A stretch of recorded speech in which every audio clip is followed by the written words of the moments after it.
Africa my continent, Africa my home. Sila South Africa, KZN, KwaZulu. Ngenhlanhla ke namhlanje se provincial office, as a provincial office. SAPS, South African Police Service.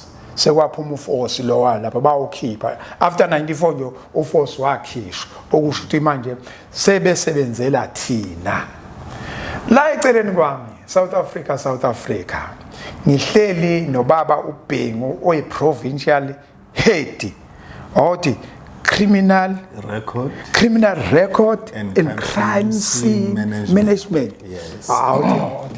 Awuthi ngiphinde. Yeah. Criminal record, we provincial head, criminal record and crime scene management. Yeah. Kuthi sengiyenzile iPhD mangisho leli gama yazi ukuthi isingisi nami izinto ezothiwe engafani. Umfowethu uBhengu bazomazi ke abaningi uyaziwa la eSouth Africa abanye bamazi eFieldini abanye bamazi igang yamazi insizwa ziyamazi ziningi emazini not that we hayi bamazi uyanokuthi umazi kanjani ke kodwa ke sibuye hlangane nalapha futhi ke SABC ukhoze FM uba umthole ezochaza kabanzi ngoba lo msebenzi ukwiscope sakhe futhi une passion ngaphandle kokuthi usazosichazela nama qualifications anawo kodwa uyawubona ukuthi lo unako ukuthi usebenzela ubasi asebenzele izwe lakhe naye kube nepassion kuyena mfowethu ba asiqala ke siqale ekhaya ngeke vele siqale la. Yes. Ubrigadier uBhengu owapi? Brigadier Bhengu ngokuzalwa zalwe enkandla.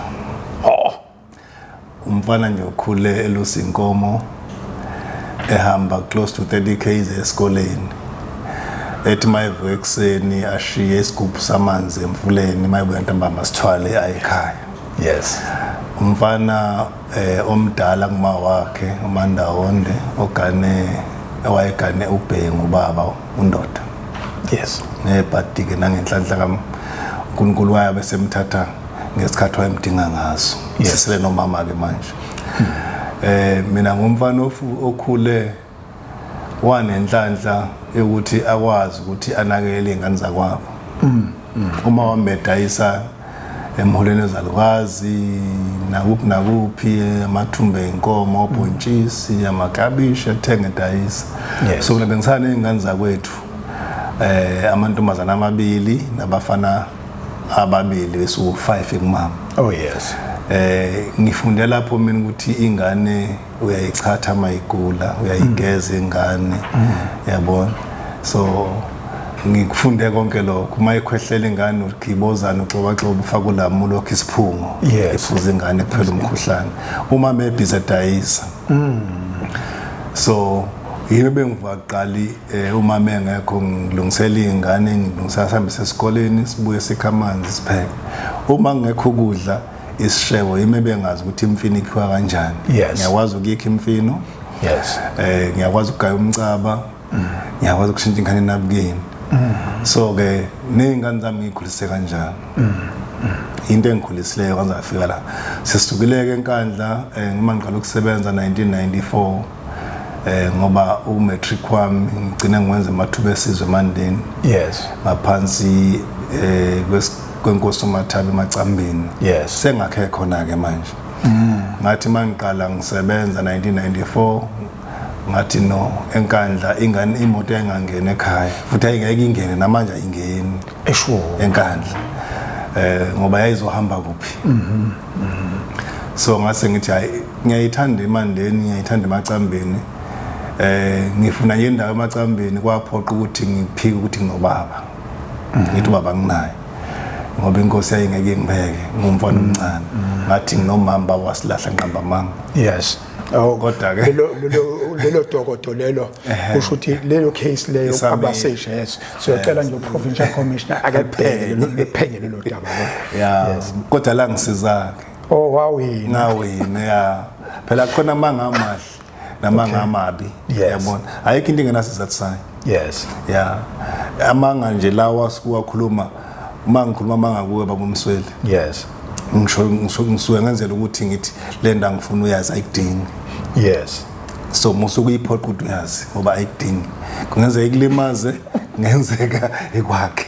So there's nothing wrong with also sidefinela amanga ke manje wenzela nawe manje into yokuvika yokuma ukuthi lamanga usukuwenza okay right khona iqinisa ngalifuna ukulazi yabona ungena endlini encane akufanele ngibuze usenzani ke manje usuchaze ngoba kungokwakho yazi nje ukuthi mina ngazi nje ukuthi ungena endlini encane sekuphela ukuthi ungene nefoni ngoba phela into azama ukuyisho umfowethu uBhengu ukuyenze kuyendlini encane bese uya nefoni lo uzayo uyazi vele ukuthi kwenziwana endlini encane kodwa namhlanje usebona uthatha isikhathi eside kakhulu khona okwakhe lokho okwami ngivikela yena ama emotions ngathi he or she because ngaba uhini mabe ushi uyamvikela mongene endlini encane nefoni kube isikhashanyana ngoba into uma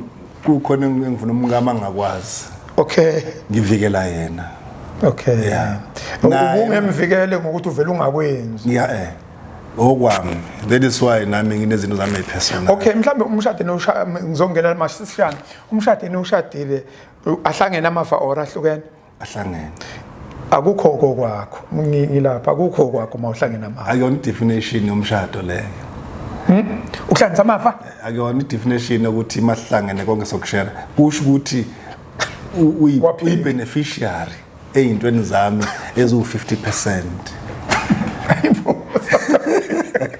We beneficiary. Hayi South Africa ngeke.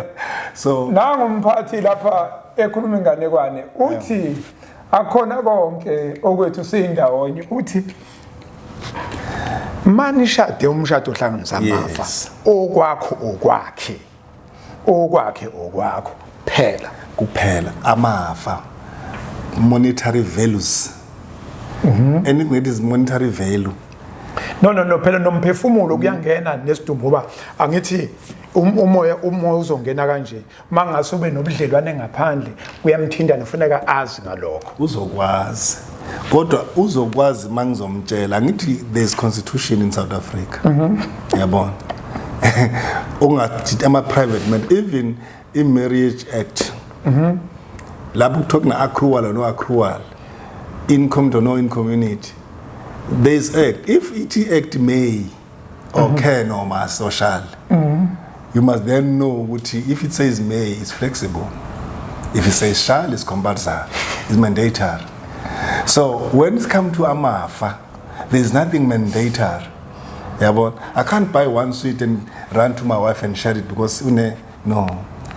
when it comes to beneficiaries she's the number one beneficiary give me that is why I don't have a problem with Mungamu no 50% give me her 50% is her 50% give me but my 50% is my 50%.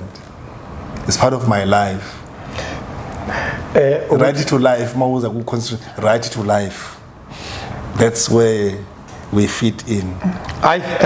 Awusithathe ngoba khona la into esivela la. Awusithathe emabangena aphezulu sufunda sufunda usemaphoyiseni uyifundele esayidini wezwe usufundile nomfundo usungaphakathi. Ngiqala ukuyifundisa ka standard 5. Ngangibaba madokho my first wages 90 wages was R250 a week eshowe ngisebenza eJaldini ngathi mangithola usari ngifuna usari 4 or ngizofunda 5 or ngizophasa usari 5 ngama holiday sesibathi kade ukubhala kuzoza ama result ngathi mangihola ngayothenga icathulo nejezi ngangenazi icathulo esikoleni ngiqale ka standard 5 kwane icathulo ka standard 4 ngangiphe umzala wami zaquka acela ngenazo ozakuphela unyaka so ngithema ngibambe itoho sengiqala ukukhula ngathenga icathulo ke ngaya esikoleni ngigqoke mina ukhakho omusha no nejezi elisha lesikole sikuzobalwa izikole ngoba ngangiyithengelile ngifundise ngizafika ka matric and ngibaba amatoho ngazafika matric ingane zakwethu ezinye besilekelana nomama nobaba ukufundisa ingane zakwethu yes but ngifundise mina isikhathi esiningi mangiqeda umatric ngihambe no matric kwami certificate yonke eminyango ngifuna umsebenzi Usiphathe nje nge-envelope yeah, and ngangi proud ngaso. Yes. Sasinesindo Sasinesindo, yeah. Kwaze kwathi ngo-1992 ngathola umsebenzi emaphoyiseni. Yeah. Ngaleso sikhathi kwakusekhona izinto kuthiwa ama-special constable. Yes. Ngangena ngahola 500 rand. Awayibulala imali. Ngibulala. Kodwa babeqashwe ngokugcwele babehola la ko-8,000 phezulu. So mina ngihola 500 rand, 560 kubanjwe ke UIF ngicina ngithola 400 nemali, yabo. Yes. Then 1994 ngaqashwa ngokugcwele esiphoyiseni. April 8, 1994. Sithe siyokhetha 27 bese ngiqashiwe. Yeah. So kwaze ngaba nesithunzanyana ke. So mina ke ngoba ngangidlala ukarate ngathi ngisho ngasale college lalingishiya college ayisala ngangisixebula isibhaqa. Oh, kakhulu I'm a black belt. Okay. Yeah, first. Hayi nami ngifake lona inkosi. Hayi leli la kaphepha. Esemkhomisa imbani. So nje ngangigude kakhulu esportini. Ngasale college ngabona mangisala ngavele ngakhala kubaphathi ngathi ngifuna ubuyele ekhaya abazali baba banamuntu. Oh. Ngabuya ke ngazosebenzela eNyoni police station. Into yokuqala ngayenza njena ukuye eTSA technical South Africa. Ngafunda ke. Bathe bethenga imoto amangani bami ngabe ngithenga idiploma mina. Oh yes. Ngafunda ngaze ngayiqeda. Thema ngiyiqeda idiploma yami ngenhlanhla ngaba usergeant ngakhula emva lokho ngaba uinspector bengabi ko warrant officers, yabona. Ngesikhathi ngusergeant ngase ngithenga umuzi ngoqala mina ekhaya waba nomuzi esilungwini.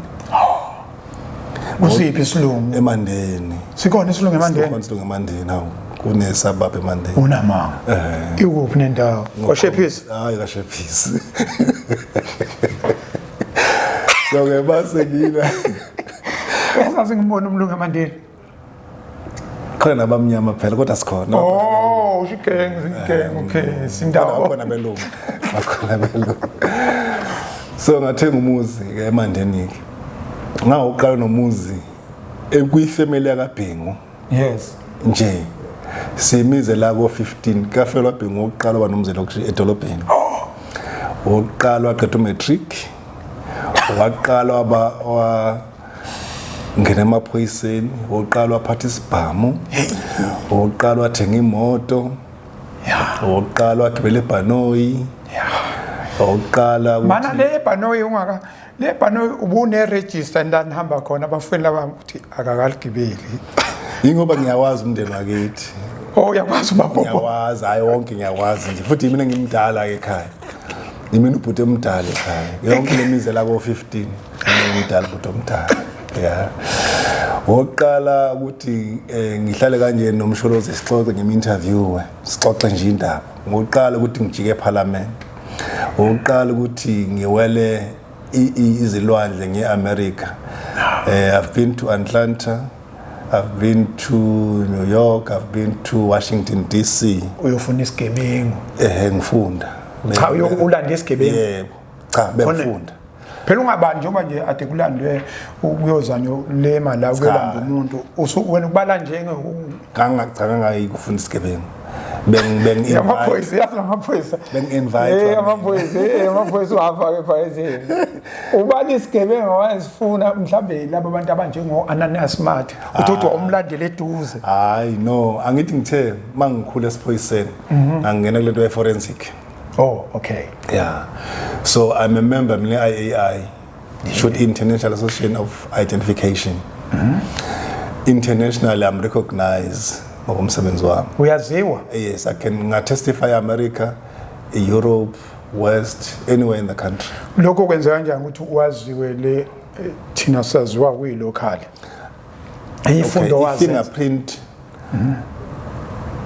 identification is international. It's a science and wild recognized science. Oh, okay. Yeah. So ama-symposium abako America bengiba thola ama-invite. Simplify phela symposium phela ukhuluma Symposium kusuke kuyinhlanganisela yezizwe la kuzokhulunywa khona ngezinto ezintsha zobuchwepheshe uzokulandela ubugebengu kusuke kunama presentation nibheka ama case studies ukuthi ni South Africa this how you solve crime yabona yes so ama symposium enjalo and checking new technology engasiza in different worlds ngokwama different environment ukuthi yipi a better that is called symposium kuba nama presentation and display yeah lapho ke ngibe nalo nhlanhla leyo ke mina ukuthi ngihambe le ndawo enjalo so I've been to Turkey as well symposium food I've been to Saudi Arabia symposium food luckily as a national coordinator crime scene management ngoba sengixume ngaze ngafika ku national into engikhuluma ngayo manje sengidlule enyoni usuphumelele enyoni nasemandeni usukwangibuzwa ngibhekisalen ukuthi ngifike kanjani eBhanoyini yeah so ngibe ngoqala mina as national coordinator crime scene management obe president ye SADC ngirepresent amazwe of 7 which is Seychelles, Namibia, Botswana, Lesotho, Zimbabwe, Tanzania, Swaziland, Mozambique. I think I've mentioned all of them. Yeah. Ben nga electwa ngikwi American Academy in Botswana. American Academy eBotswana. Hayibo. Khona nese Botswana American. Kusho ukuthi ne South Arabia uhambe eMozambique. No ayileyo ke. American ukuze ngazi uku-electwa as a president ye SADC. Ingoba ngangise South Africa ngise Africa ngikwi course eyayi 2 weeks in Botswana ephethwe yama Americans okay sengiyakuzwa phela manje angithi lana uyakhumbula ukuthi la kune London la kwamashu ukwa L manje ungagcina kune UK lapha kubusetoti emzinto lapha kune UK khona la yabo ungagcina manje uthi umuntu uhambe kanti umuntu usayolanga phakathi ukuthi angithi singafacilitate ama passport nama visa ukuthi awusiniki visa yakho ke uthi uyixifizwe kangaka busi yabodwa acha khona evidence phela ngumuntu evidence mina okonje vele awusenza ngeevidence okay i-growth yami ngase ngenza ke i-Beneficiaries sengayishiya phakathi ngathi ngifundela i-law why ngayiyeka i-Beneficiaries ngathi mangibuka i-Beneficiaries ngabuka ukuthi angizukufika phezulu esiphoyiseni kalula mangilandela i-law ngilandela lezo ngikhuphula esiphoyiseni ngenza project management emva kalokho ngenza i-forensic auditing engayenza eRaw eGoli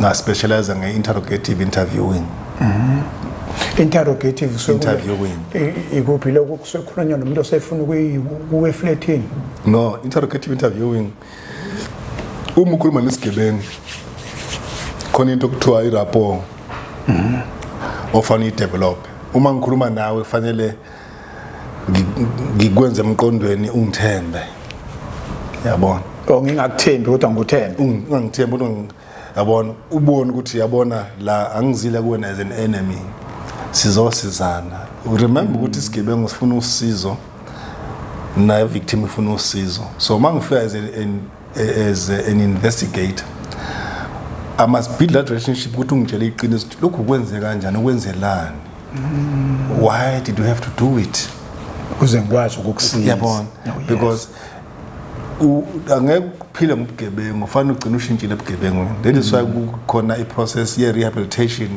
ejele yabona yeah ukuthi asusele element ngoba awuzalwanga naye element obugebengu uyifake uyithole endleleni yes so mawuyenza interrogative interviewing you also develop or create something that we call rapport build a relationship between the accused or the suspect and the interrogator. Okay. That's what we call interrogative interviewing. You fagi element ukuthi I'm interrogating, but at the same time is an interview. Oh. Yabona. Naye abe nengxenye, iba ingxenye le discussion esiyenzayo hayi ukuthi manje yonke into ingathi ingabi yes ayingabi nguthi wena you must say yes I did it. Yabona, I want to know why did you do it. Okay. Yabona. Qhubeka wafunda. Ngafunda ke ngithe ngisafunda okay ngisafunda ngila eKZN bengiyi-shop steward, very active in labor movement. Omunye umlungu wakuthi ukhela ngendlela ngimhlupha ngalo mama waze uthe my head office wathi ngicela ukungiqasha ngizomcontrol ama unions. Yes. So that's how I became a captain emaphoyiseni. Yes. From la ngithema okay ngaqala ngithi mangisuka eNyoni ngibe sengijoyina iLCRC Local Criminal Record Center ledila ngama fingerprint. Oh okay. Ngenza amakhosi akhona wonke ngawaqeda. Ngithe ngisephakathi ngathi ayisengiyabhoreka ngaya kwi-crime intelligence. Nakhona ngabamba isikhathi eside. Ngithe ngisabambe khona bathi no head office athi no sicela uzosicontrol ama unions, you are good in this thing. Okay. Yeah. Head office straight ngaba ucaptain. Na control ama unions level national. Yabona. La bengikwazi khona ukubhalanisa khona ama equity plan. Yabona ukuthi umuntu esuka ngapheza ngaphi khona ni vacancy. Akuze sibeka ama actual and in terms of section 20 where equity suspect njalo. Balances nama transfers ukuthi gender that side, does it allow you to go or move to that side. Anenza lento leyo. So ngasebenza lapha na ku captain wathi lo mama Captain Pengu ngizohamba mina la head office kodwa khona ngifuna ubuyele forensic kugcwele abantu abamhlophe kuphela kusho umunye umlungu. Yes. Uyoshintsha lesasimo. Then I moved back to the Criminal Record Center ngaleso sikhathi forensic manje division ngaba umuntu omnyama kuphela lapha. Lento yokuba uqala nje usaqhubeka nawo ngaba umuntu omnyama lapha ngahlala lapha. Thema ngihleli lapha ma meeting baba Africans mina ngikhuluma isingisi ngisuke KZN. So bengithula kwi meeting ngibase ngibheka the principal azokhuluma amabhunu Africans meeting bese uthi masiphele bese ngiqalisa phansi. Ngithi ay sengifuna ukuba ingxenye meeting ngicela uinterpret endathi shiwo ngisho ubrigadier wami ngokapteni. Yes. Kwakumnika inkinga enkulu but ngangizama ukumkhombisa ukuthi khona into ababiza kuyi constitution ngithi section 8 of what asengikhuluma constitution a medium of communication in the departments. Yes. I proclaiming ukuthi it must be English. Yeah. That's how I change them from being Afrikaner speakers. Yes. Bekhuluma English ma meeting. When wafika nalento wayilwa nalento. Afike ngayishintsha lapha na emabhonweni. But let's look into section 108 we constitution ukuthi uthini. Now what parliament has proclaimed in terms of medium of communication in the police, it's English, not Afrikaans. Yashintsha kanjalo ke ngahlala kanjalo ke kodwa ngacindezeleka ke ngokapteni ngize ngathola ukukhula after some times ngaya eNorthwest ngabe ucommander superintendent Northwest Brats. Ngithema ngifika Brats nakhona kuphetha amabhunu yabona.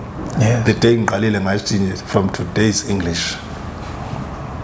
Grievances left and right bedbang. Yes. Ngathi English angishintsha ngisho umphathi wami wayi-African ikhuluma i-Afrikaans but ngayishintsha. Yes. English. Athi mangishintsha nabakithi babona ngoba lapha kunengcubezana beSwana beSuthu amaVenda Xhosa and mostly Afrikaners. But again I achieved that goal. Yes. Thema ngiachieve ngibuyisele eGauteng eGarankuwa ngasebenza khona as commander. Yes. Ngithe ngihleli khona bathi I've got the potential back to head office. That's where I get the exposure to Americans. to outside world. Yabo. Yeah. Khule kanjalo. That is why namhlanje ngu-brigadier. I-experience yami ngiyithole head office because uma usebenza ngama-crime scene in the whole country, you learn a lot. I had to develop SOPs and policies and some national instructions ngi-ede kona ngibe ne-input. So when mawutshela nge-crime scene uthi manje brigadier usho ngothi uconstable Msweli uconstable bani wena Msweli ngibe-crime scene there's 1 2 3 4 5 le ngenza ngikutshela ukuthi yabona ngingavala amehlo ngitshethi yabona ke lapho ke yenza lokhu nalokhu nalokhu nalokhu nalokhu nalokhu uziyiqede ngihlele endlini. Oh yes, that's how I mastered the crime scene. And the collection and processing. Yes. Yeah. Yikho ngihlele lesi situlo. But la ohleli khona i-officer ka-brigadier leli. Yes. I want you to underline brigadier. Aloyel kaBhengu. Ka-brigadier. Ka-brigadier. Anyone o-brigadier engangena la. Wonke umuntu engaba ne-chance yokuba ubrigadier kusasa. So umngenela office you must respect it as a ka-brigadier. Hayi uBhengu. Yes. You may hate uBhengu, undermine uBhengu, but don't undermine authority ebekwe kuBhengu ka-brigadier. Mhlambe ke uchazela umuntu ubrigadier isikhundla esingakanani esiphoyiseni ngathi nje umuntu ubrigadier vele uvela ubonga ukuthi yabona makuthi ubizwe nje office kabrigadier mawube ngo-constable ngifika kubantu kwamancane isikhundla esingakanani. This is level 13 position. Kuma usuka ku level 1. Kusho ukuthi ke ngama-floors mangaka ama-floors la 17 awu 18 kusho ukuthi kusela ama-floor amathathu awu-5 mawusuka ku-brigadier usuyigcinile lapha ko-provincial commissioner uhamba ibanga elingakanani sekusele amabanga ukuthi ngibe u-lieutenant general kufanele ngidlula ku-major general bese ngiyafika kusele ibridge elilodwa. I-gateway isila ila i-gateway duzane yabo. Okay. Ngokweminyaka ngihlele ngobrigadier sihlukana nge-status no-major general because u-major general uqasha namhlanje siyalingana ngesalary. But oku-important ukuthi uma ubrigadier uyi-senior manager esiphoyiseni. There is 3 levels of governance in the police. Yes. There's a senior manager, middle management, and junior management. So mina ngiku-senior management. Yes. You may call it level 1 senior management. Yes. But akekho umunye senior manager. So that is why uma ku-brigadier kufanele one uhloniphe wena, uhloniphe abantu. Uhloniphe abantu. Futhi okwesibili uma ubrigadier noma ukuyiphi nje rank. Yes. Zikhumbula ukuthi umuntu because i-rank before abantu bebona ubrigadier abantu bebona uBhengu. Angiqhamuke kuMsweli ngu-Mr. Bhengu because before I became ubrigadier I was Mr. Bhengu. Yes. Ngibeke emuva i-rank. Yes.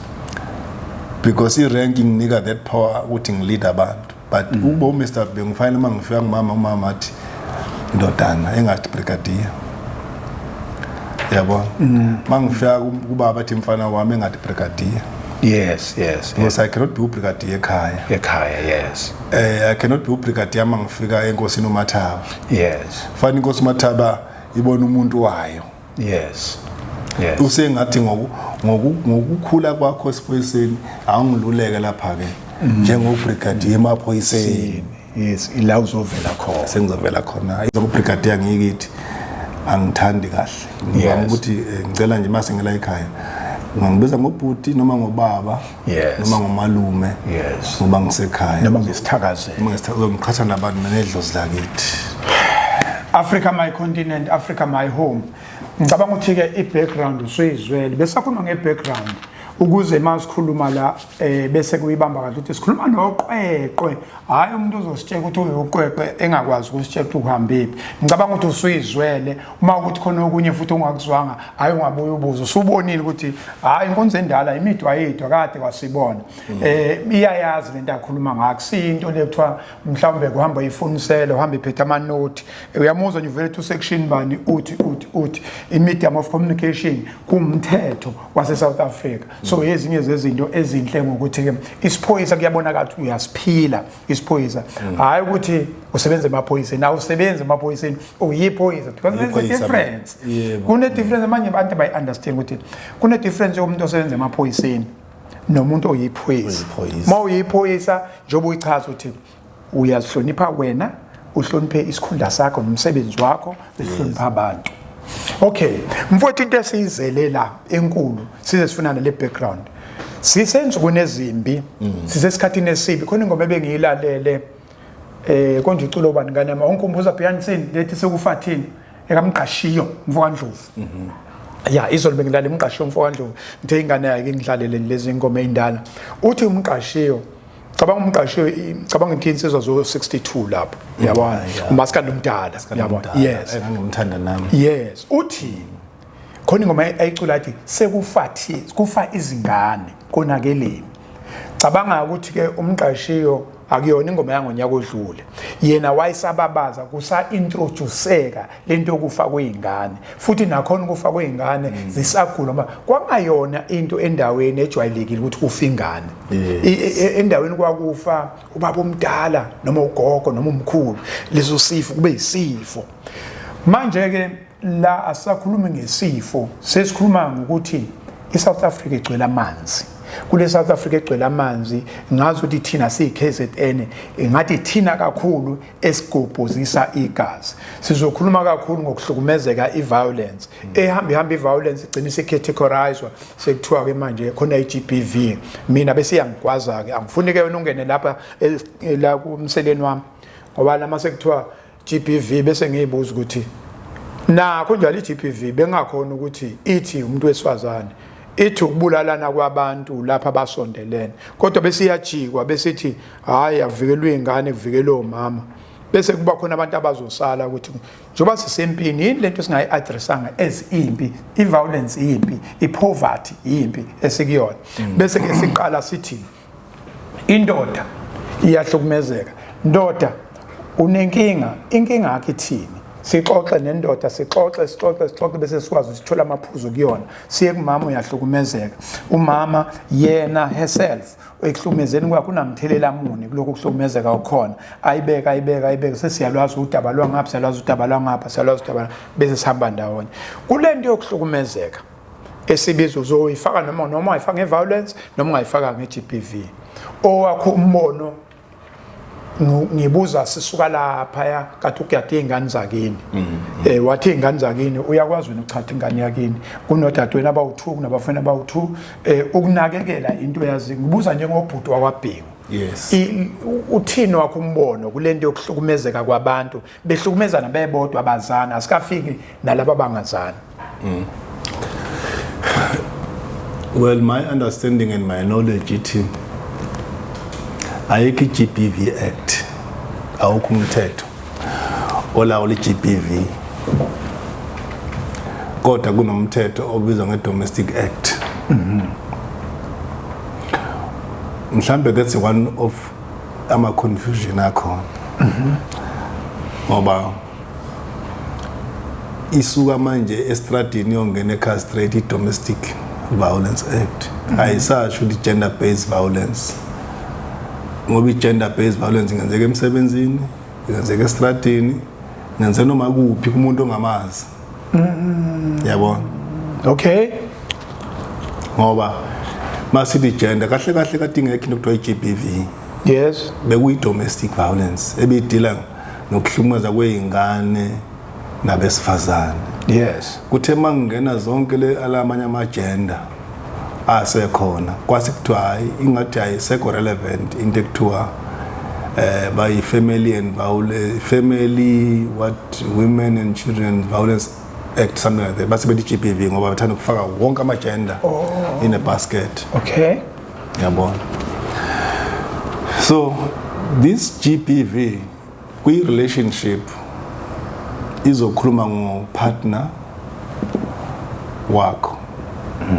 Could be your wife, abanye baze bethi intimate partners, my girlfriend and what.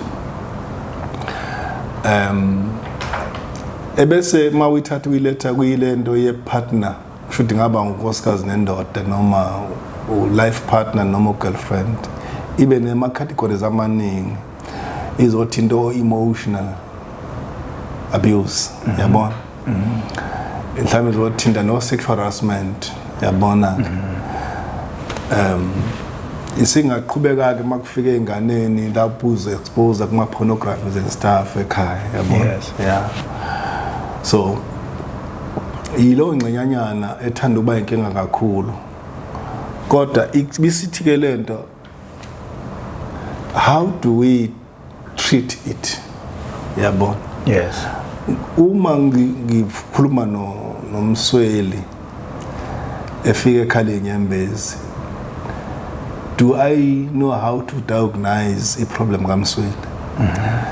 A psychologist will give you a system or a method abayisebenzisa to diagnose a problem ukuze bekwazi ukukusiza. I think bayibiza DMS yabo abayisebenzisayo because uma uzofika kimi ukhala ngokuthi uhlukunyezwa indoda noma unkosikazi kufanele ngisuke la ngibuyele emuva ngithi we Msweli Ayanda wazalelwapi ukhule kanjani yini ekuvelele ngesikhathi kulonyaka ibullying ikenzekela esikoleni wake waqhathwa wawuqhathwa ulwe nabantu abangaki. I'm diagnosing you now your background and ama social issues obhekane now ukuze ngithathe ku 3 years kuthi ubudla yini bukhula kanjani ku 7 years ku 14 years uzokwazi ukuchaza impilo yakho lapho kungakhela isithombe ukuthi umuntu onjani.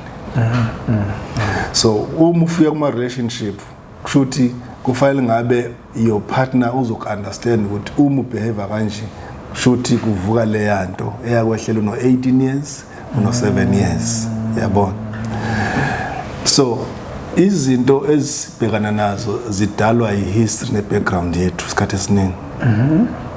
Uzoza uma ukhuluma nesiboshwa ngisathi ngisibuyisele emuva mina nisiqala ukuthi udlenguleleni uma ngenze isibonelo wadlengula ethi yebo ngadlengula kodwa 40 years yes wadlengula kanjani asho yabona. Yes.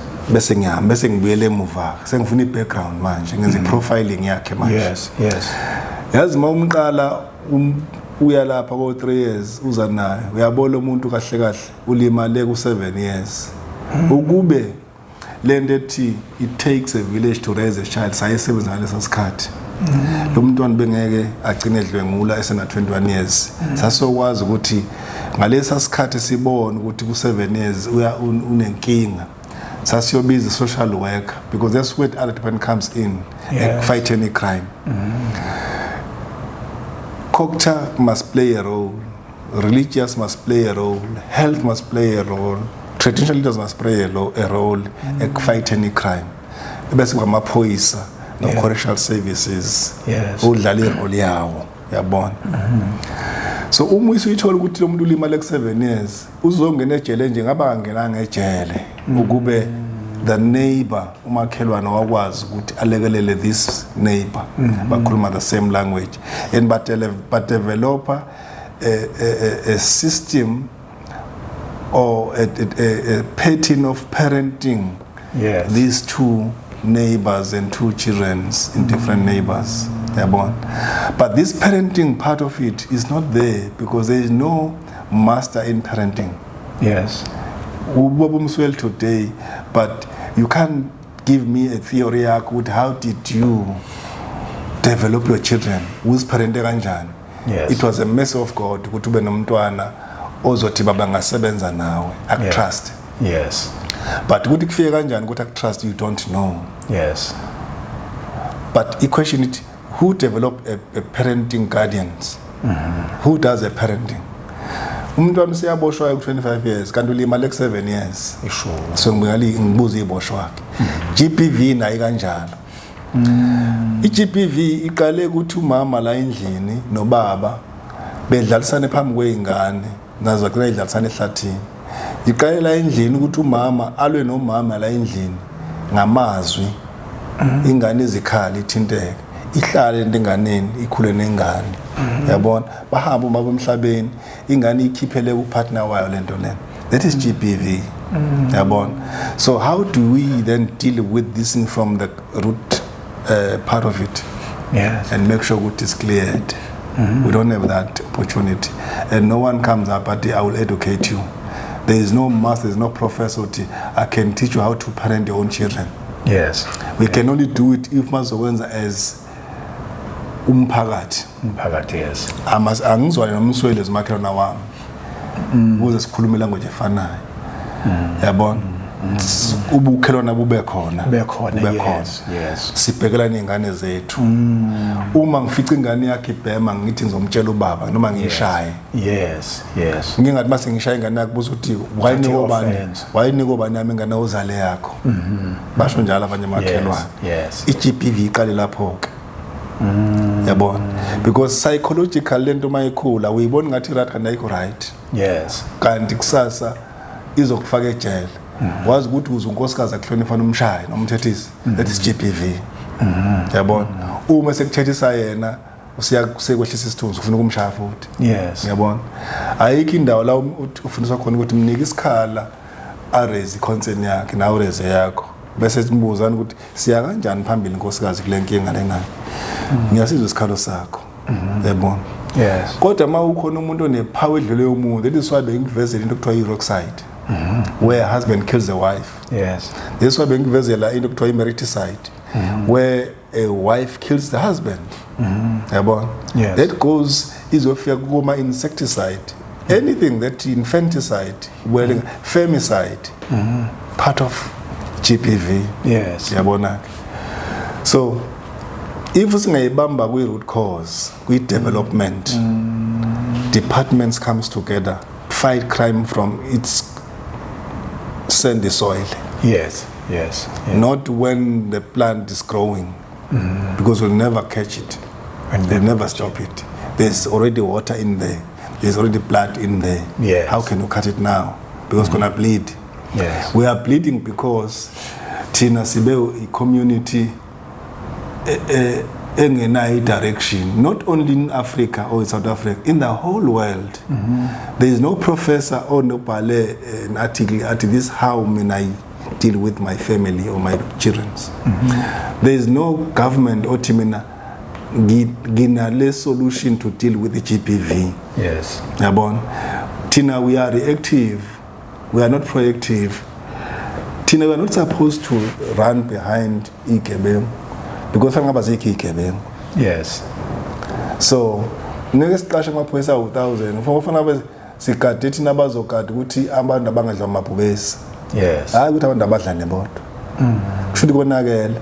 There is nothing in the whole world ekhuluma ngokuthi how do we control crime from 3 years old?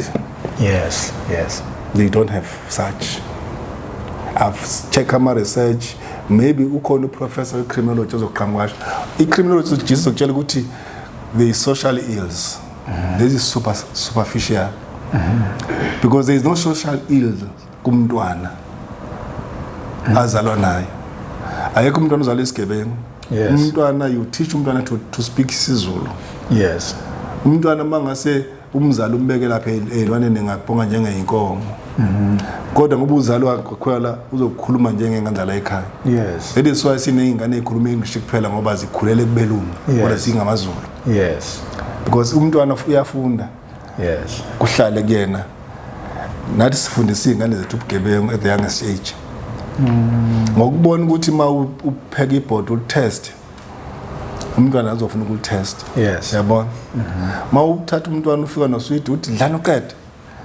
Uyazi ukuthi kuyafihlwa. Okay. Yabona? Yes. Ungamtshela ubani. Yeah. That is crime. Why must we jail? That's how crime occurs. So going forward, GBV, it's a plan ekhula kwi-family nomuntu nomuntu ofuna ukuthi siyikhathe isavela ilapha phansi. Yikho nje bengitshela there is no act engiyaziyo ethi GBV izokutshela nge-Domestic Violence Act. Yabona? Bese siyikhuluma kabi mayikhulumeka igcina manje ngoba uyazi manje sekunodonga oluphakathi makhulunya ngodlame uthi uyaqala makwathi nje GBV ngoba ngicabanga ukuthi nalo igama lithi GBV befuna ukuthi nalo zikestile nalo makwathi nje GBV amadoda amanye avele ethe inampo ke lapha ngolwazi lwakho manje siqeda ngoba wena interact nabantu nami ngiya interact olwami nje okwami ngeke ngakubona ngisho ngibhalile uyabona amadoda mawukhuluma nawe endaweni ethi uthi namadoda ahlukumezeka la umfowethu uba kodwa sizokhuluma stokfela la sidlala stokfela maza obasi bakho bazise stokfela right ngisela ethini la usuku uyokhuluma khona namadoda mawukwathi GBV mangakanani aba willing ukukhuluma mangakanani owabonaye hoxa okuzosho ukuthi leli gama lilodwa selinomthelelana omubi emadodeni ukuthi mawuqala nje uthi kuzokhulunywa ngesimo esi very serious kodwa makwaqala ukuthi GBV amanye amadoda ayahlehla amanye amadoda atayisobamsana. Yabona lento kuthiwa imfundiso i-education inkinga. Yes. Ngoba njena makuthiwa GBV amadoda abona ukuthi kuthiwa sesizowatshela ukuthi ningabashaya abafazi. Acabanga lokho. Yes. Ebese avela amadoda athi ngani umthetho thina usinqinde izandla. Yes. Yabona. Ilamalungelo asho njalo abanye amadoda. Yes. Lamalungelo. Amadoda aphumela obala. Kodwa angeke aphumela obala amadoda ngoba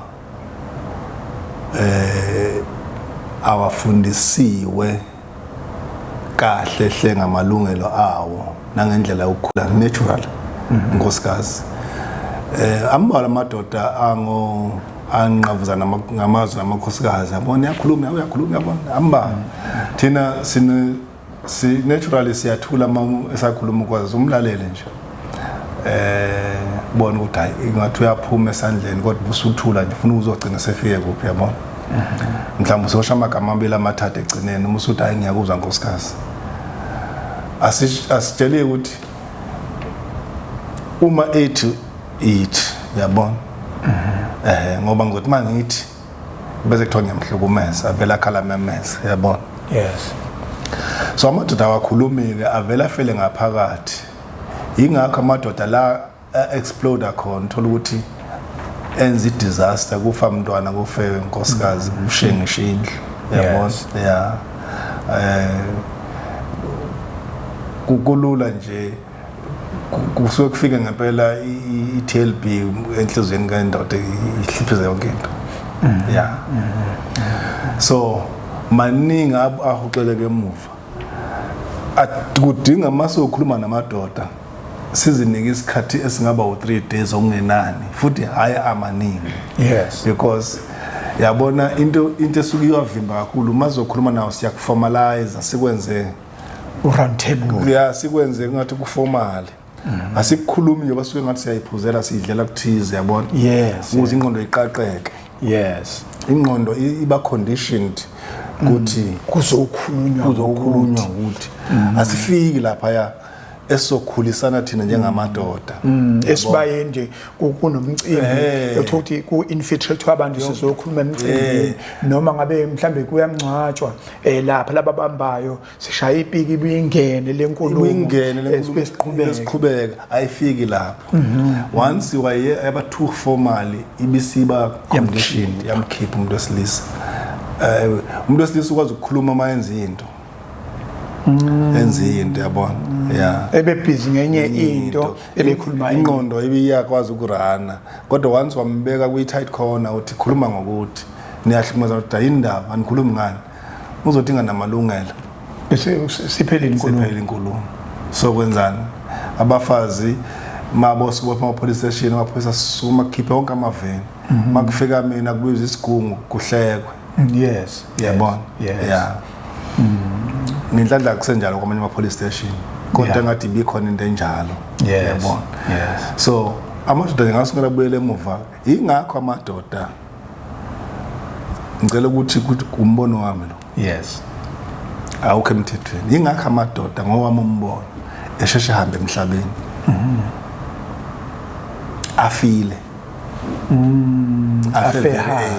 afile amadoda abekezela izinto eziningi indoda izigcinisa ingeno izifo zoshukela ngokuthi ibekezela unkosikazi nezingane ibekezela umakhelwane uphuma unkosikazi wamakhelwane ayithuka indoda ayithuka athi mathi yaphenduka ngamakhelwane kuvuka enye indoda ngale ethi uthini kumngami engakhuza umngakho kodwa umthukelana umsweli afila amadoda ebese kuzofa abafana esibakhulisayo yazi ukuthi umfana wami omunye ngenyilanga mina kangihlula ukuphikisana nomuntu wesifazane ngoba uresina emotional ngaso sonke isikhathi yazi I took note of that utazi lo mfana masho kanje nazi kahle kuyenzeka isikhathi esiningi vele umuntu wesifazane aresina with emotions indoda mayiresina ikuthatha ukuzika kancane yabona okay ngiyacabanga ukuthi into engenza lonto ukuthi sibuye kanjalo kuba resina with emotion abantu besifazane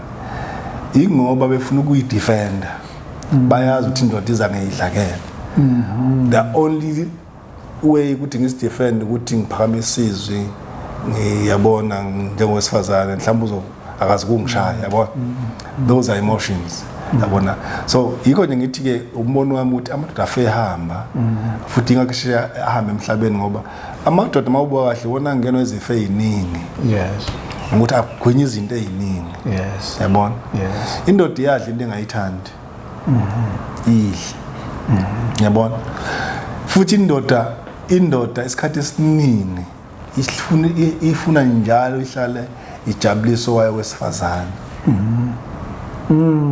yabona kungabe kusekamerweni ngabe kuphi ngabe birthday ngabe uthola ukuthi owesifazane uhlale efuna njalo kwakho umuzi wakhe thina masikhuluma njengamadoda ngizothi kumsweli manje Msweli hey angizalizwa hliqolo indoda ikhuluma lokho angithi iyayiliqolo ngoba icabanga umkayo ebese ukuthi wesifazane hey uyangihlupha Msweli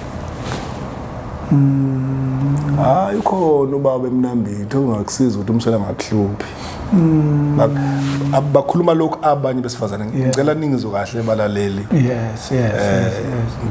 angisho ukuthi into ekhona umbono wami bangenza ngikhuluma namadoda ngiyathola ukuthi kahle ngaso sonke isikhathi bafuna ukujabulisa baya sacrifice ukujabulisa ingane indoda ingenayo imali izigcinile ikwete ingaka Nkosi yami ufuna ukuthengela ekhaya nkosikazi ayibambe nje akhe imali lethi imali baba kufanele ukuthi ke awazi umholo kababa owakhe awazi iyafaka indoda enqondweni iyafa emzimbeni yabona eminye imikhabe esinayo yokuhlupheka kampela akuyona imikhabe yokudla sigwinya usizi lapha gcina esihlala gcina udla noma yini yabona la manje angenandaba kuwona kangondla vini kenza yonke into ke uyithaveni kuphi uyayiphuzela ubuyela ngo1 ekseni yabona nawo ukuhlukumezeka kwendoda futhi nalokho ngoba indoda fanele ikuthanda ukubuya ekhaya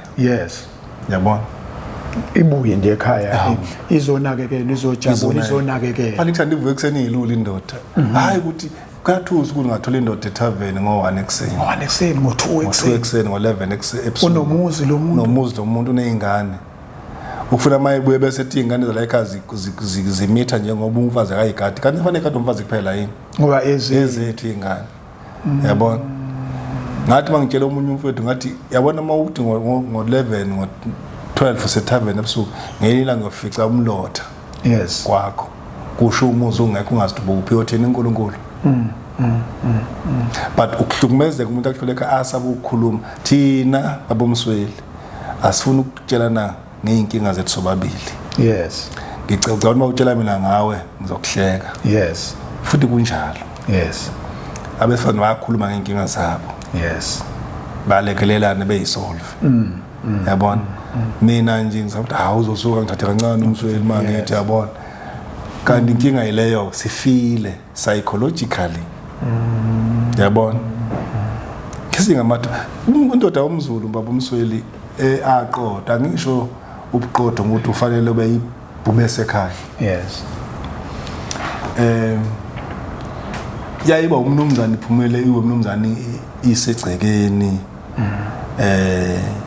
mayithi ngicela ukudla inkukhu namhlanje mkami kuhlatshwe inkukhu ngoba inamandla yes lokudla inkukhu hayi mkama ungiphekele iparish ngifuna lona kube njalo athi unkosikazi yebo baba yes abanye manje ngokuthi isimo sinje athi hayi mase ngipheke upho nje sifuna hayi baba usho ungayibekela yona lokho yabo kuyilimaza indoda lokho kuyilimaza indoda ukufika ukudla kuse ukuyi microwave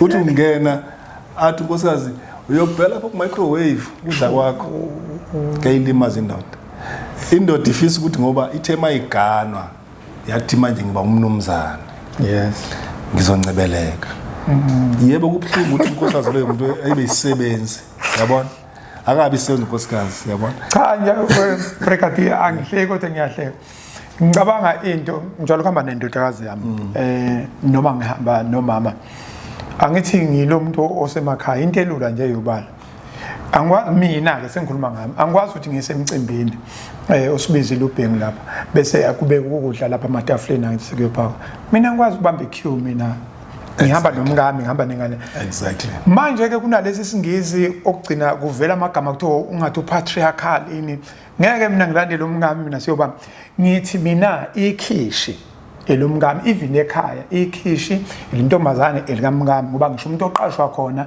akunayo impact kuyena mina ngingakhipha imali hayi ukuthi kungathiwa kuzoqasha umama kubonisana nami osebenzayo angazilutho manje mangihambile emcimbini ngibuke bese ngiyahleka ngingahleki uthi ukuthi manje ubone yadoda hayi ukuthi ngoba abenakekela amadoda ngibamba iqueue lapha vela umnyakaza kubone akayazi nesignificance yakhe ukuthi kuhle kanganani umngaka hamba kuphakele akulethele ukudla yabona abanye abazi kodwa nje thina esaziyo uyabona enye insizwa mawusuhleli kanje wena usulindethe ukuthi ubhengu phela siwana emakhaya isiyamgwaza ke le simgwaza impela ke ukuthi yena umi nomkakhe lapha mina ngidlalele kanje umngami uzolatha ukudla lapha sihambile semcimbini ngoba inhlonipho ubuntu umphako ongabuli umfice sezokuguqela la ishi wesithu ukuthi ubhengu akazi into okuguqela hayi kuthiwa bede ubambe nelakhe ngapha nelakho ngapha ne yabona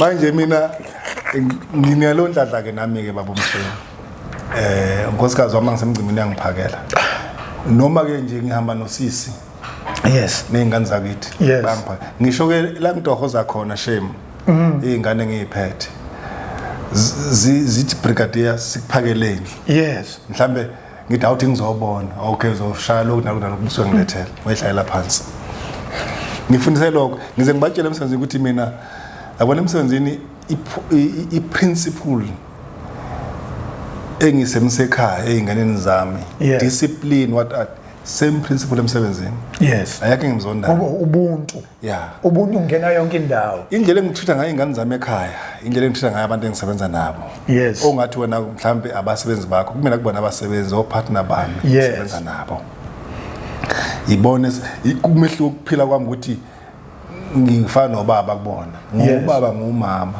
yabona mina owami umsebenzi nomuntu engisebenza naye maye sephume endleleni wafika kimathi brigadier ngiyabona lapha ngenzo 1 no 2 no 3 ngikwenze kabi ngizacela uzoyixolisela ngimbuze kuba ngifuna ukunderstand ukuthi kungani exolisa noma akangimanipulate yini yes nithi hayi ngiyakuzwa thathe lento ngiyibeke lapha ukuthi ungaphindi yes same thing nengane ngithoza njalo yes awuze uzonquma abantu indamo la awunqumi ingane zakhe indamo ekhaya yes uya discipline uya corrector uyafundisa nasekhaya kunjalo same principle so uma umfazi efika ethi mi ufana nengane yabona baba Msweli bangemzi nomuntu ngayifundisa ukuthi angixeke yes mangicela amanzi ngibona ingane ngilethela kanje ngizowathatha but ngiyashayeka yes ngoba ekhaya mina ingane izoletha amanzi wafaka etrain nesoso ifikithi nje umfana ube ngathi yaguqa ukufola yes ngiyabulonto ntonipha ngithi ngubaba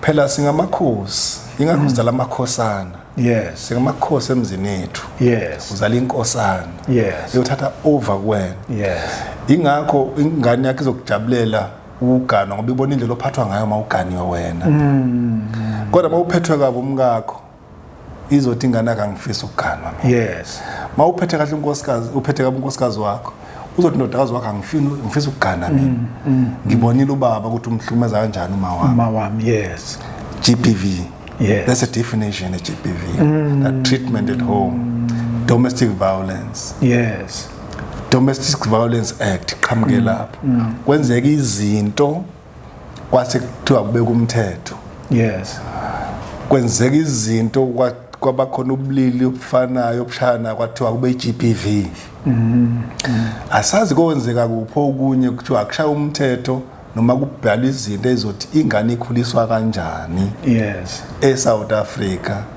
izongena kanjani eminyango ithi nina njengamakhosi enclose kubantu neinduna bekani ukuthi umakhono nomakhono ezwana yini bakhuluma ulimi olufanayo akubangwa nje imncele yes kube yinto yesigodi yesizwe athi ukhokta ngizonika ama resources yes yabona kuthi makunesiboshwe sesiboshiwe saganga singaze sibiza amaphoyisa yabona noma sesishayisa sisaze sisakhulu ukuthi uzoba isiboshwa lesi asifake ama social workers athi nento yalo mntwana ukuze akhule eumsweli ozoduma njengomsweli ebe muhle la ekhaya mfowethu asivaleni singavali okubuye kusihlukumezeke kakhulu nanga umuntu usehlukumezile uhlukumeza umuntu wakhe wesifazane wesilisa bese lento yolibofuzo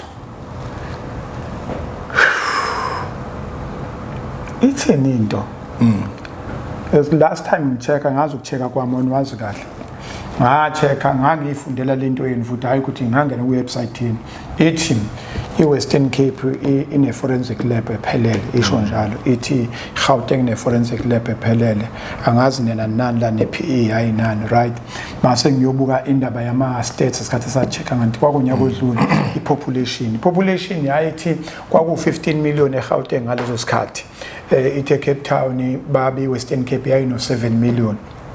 Alright kusho ukuthi ke forensic lab mayise Gauteng iphelele ama pillars ayiphelele kusho ukuthi yenele labantu aba 15 million Western Cape yenele abantu aba 7 million KZN befana ngabe ine forensic lab ephelele bina 11 million population yase yaqala ke into yami yathi hayi angisazi Eastern Cape ngithi hayi no 5 million kwehle egcine kodwa ngangibhekile KZN why ngibheke KZN ngangikhaliswa ukuthi iKZN iyona lokhu kuhlukumezana yona kwakuthiwa number 1 ngalezo sikhathi even kuke wakhulunywa futhi nakulonyaka khona ukuthi inkabe igcwele la kodwa manje uma usubheka ke indaba ama resources ukwabiwa kwama resources mhlawumbe angasho ukuthi kwabiwa ngoba angazi ukuthi lese Western Cape yakhiwe ngalohulumeni wethu after 94 ilese Gauteng yakhiwe ngalohulumeni wethu kodwa mawukuthi yakhiwe ngohulumeni wethu kusho ukuthi kwabiwa kwama resources angazi ukuthi wenzekeni ngoba iKZN ngendlela okuyiyona sibuka ngakhona thina KZN sine GBV okuthiwa ayiphezulu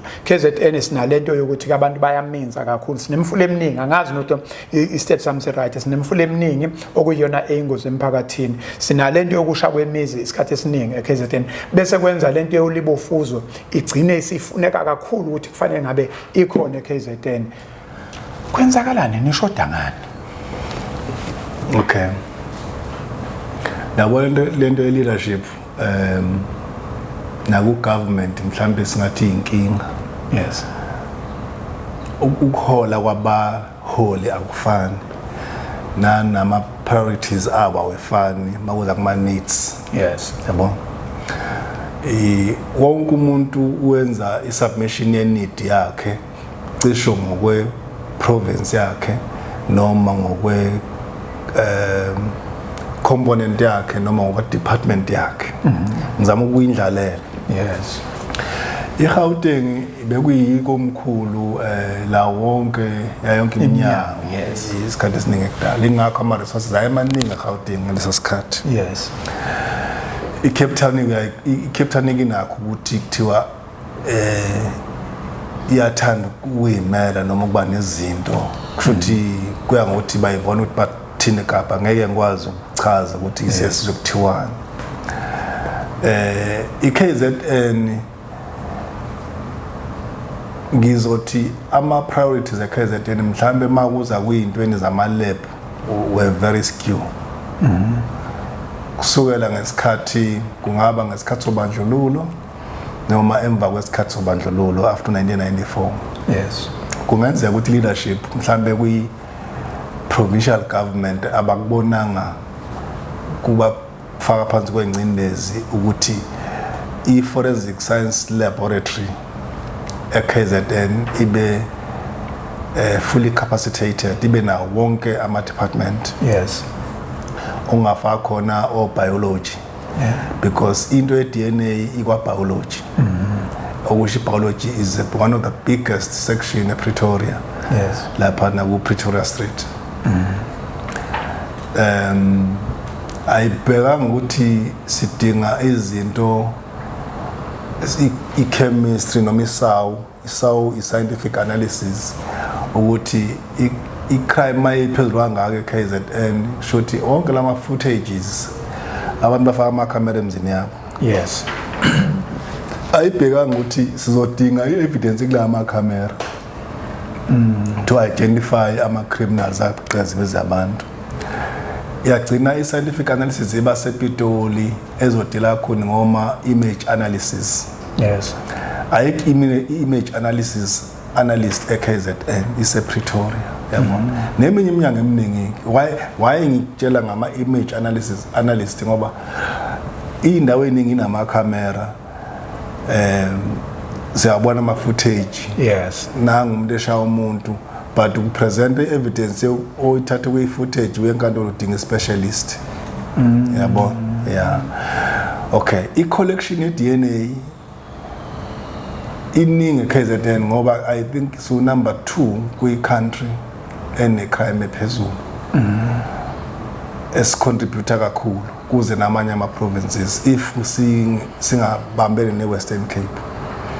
So si-collector eningi i-DNA eKZN ngaba i-DNA ekhuluma ngama-sexual harassment.